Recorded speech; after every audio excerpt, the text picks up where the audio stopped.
Hello everyone, good morning. তো আমি সকাল সকাল উঠে পড়েছি। আজ সানডে। চলো আমার সানডে সকালটা কীরকম কাটে তোমাদের সাথে শেয়ার করে নিই। আমি স্নান করে রেডি হয়ে বেরিয়ে পড়েছি আমার নাচের স্কুলের উদ্দেশ্যে।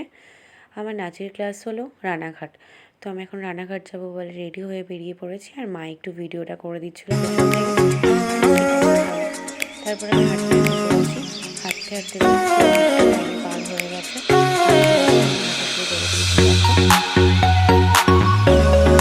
ভাবছিলাম যেহেতু খুব রোদ্দুর, শীতকাল তো এটা বলাই চলে না, গরমই পড়ে গেছে প্রায়, তবু তাড়াতাড়ি হাঁটছিলাম, এত রোদ্দুর ছাতা নিতে ভুলে গেছি।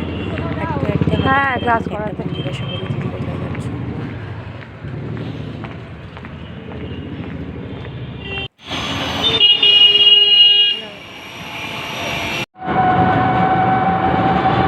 আজ বেরোতে একটু লেট হয়ে গেছে, তাই ভাবছিলাম সবাই মনে হয় চলে এসছে, কিন্তু গিয়ে দেখি আমার এই কিউট স্টুডেন্টটা এসছে শুধু, আর কেউ এখনও আসেনি। গুড মর্নিং বলো। তারপর দেখো ও সবাইকে একটু গুড মর্নিং বলে দিল।